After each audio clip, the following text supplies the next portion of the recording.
Hey guys, We're here today to check out the latest video to hit the internets from Beyond Creation, and it's The Afterlife. This is the last song on the Algorithm, their latest record that came out last year.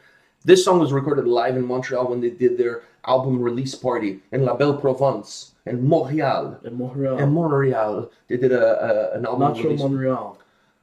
Is that the guy's name? Yeah. But he doesn't spell Montreal, it's Montreal. Yeah, Montreal. Where does he play now? Arsenal still. Still? Wow, he hasn't been getting a lot of playing time. You should change his name to Libre. Nacho Libre. Yeah, Yeah. that would be better. All right, or at least cheese, nacho cheese. All right. He'd get a lot of playing time. I don't think he would get a lot of playing time, but he perhaps could get some sponsors.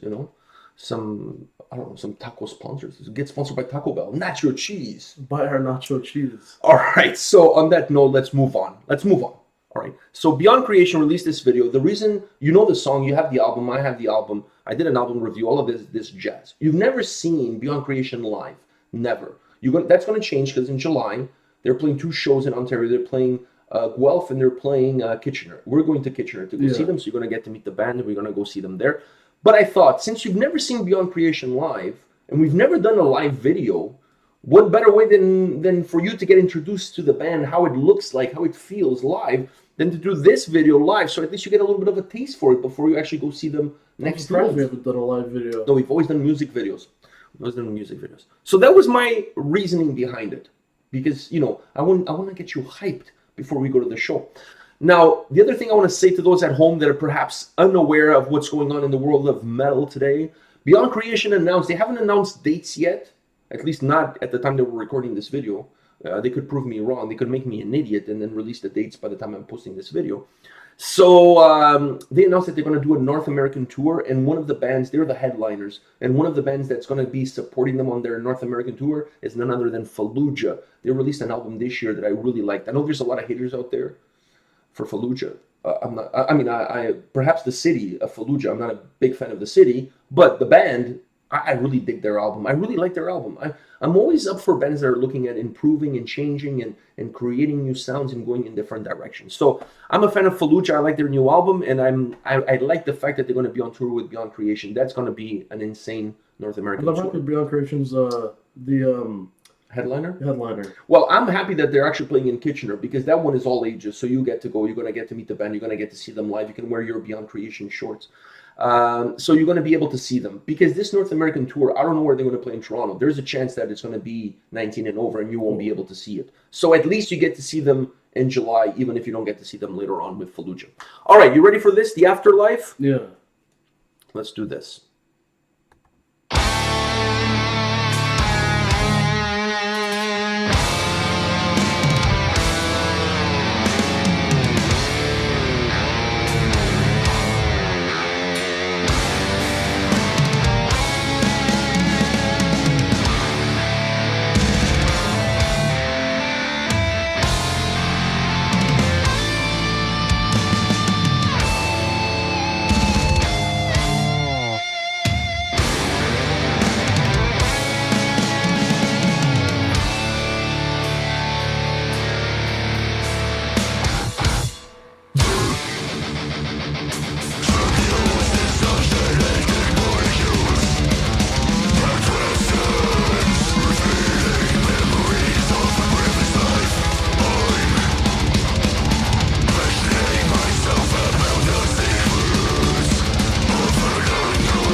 I mean, I was already excited about seeing them in July. I mean, we're driving almost 2 hours to go see them in Kitchener. I think it's going to be well worth the, not the drive to Atkin, but the drive to Kitchener.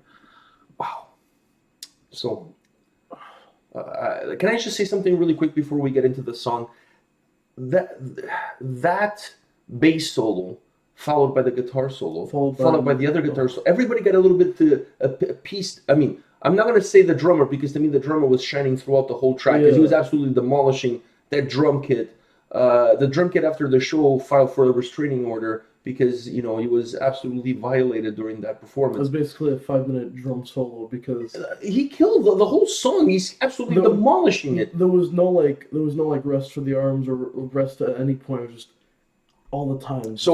So I don't think the song needed a drum solo because the drums were very well represented throughout the track. And it's kind of hard to make a drum solo out of what you just did. Exactly. So, but the fact that this song, and it's the last song on the album, so it's called, when I listened to the album, when I did the album review, I felt that this song to me felt like a curtain call.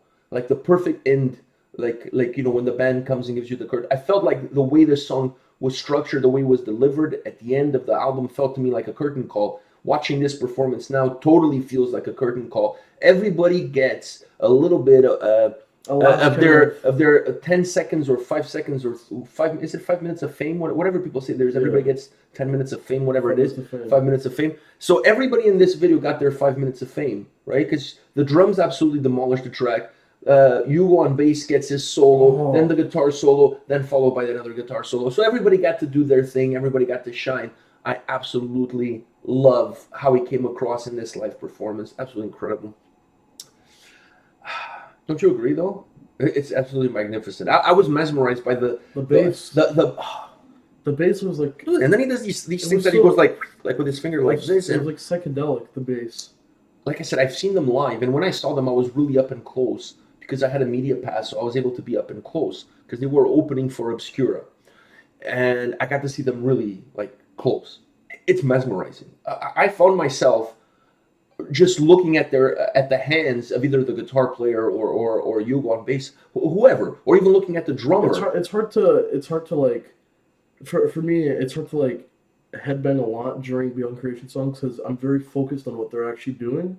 Yeah, that's what I'm saying. Like, because you almost forget that it's a metal show because it transcends a metal show, especially the bass parts, because the bass parts are very so intricate. And the sound, it's like very psychedelic, so it kind of puts you in a trance. Speaking of which, one of the things that always gravitated me towards Beyond Creation, towards their sound. By the way, the new album Algorithm, I felt that there was so much of like Pink Floyd in there. Not the pimp with the fedora that you think Pink Floyd is. No, the band. And to me, one of the key things of this band, and one of the things that actually allowed me to gravitate towards them, is when they mix the record, and even live, it doesn't change. Even live, the bass always has a predominant spot in the song. When you're listening to the song, the bass is not hidden. You can hear the bass melody throughout the whole. It doesn't matter how heavy the guitars are. It doesn't matter how heavy the drums are. You could always hear the bass. It brings a nice melody to the song. Yeah, let's put it this way. The guy mixing Beyond Creation records or the guy doing the audio during their shows is not Lars Ulrich during Injustice for All. It's not him. It's not definitely not him. They want more bass. They want more bass. Nobody's saying bass down. Everybody's saying bass needs to go up. So definitely. And the thing is, what you hear from the studio as far as the bass is concerned, like I said, I've seen them live. You get exactly the same live. It's not like live, you're like, wow, I can't hear the bass. How many metal shows have we gone to where it's really hard to detect that there's even a bass player on stage? Like it just almost goes unnoticed because of how loud everything else is around it. Sometimes you have to look at him and you kind of have to. Well, and you know that there's a bass line at that specific time, so you know it's trying to like tune everything else out just so you can hear. But with these guys, it's not the case. These guys, you know, every instrument you can hear perfectly.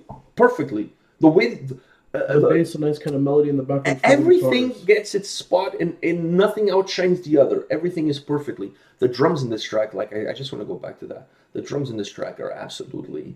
It was like there was an octopus playing drums because at one point it looked like he had more than 2 arms. Absolutely demolished the drums. I absolutely love the drums in this track. what can I say? Beyond creation.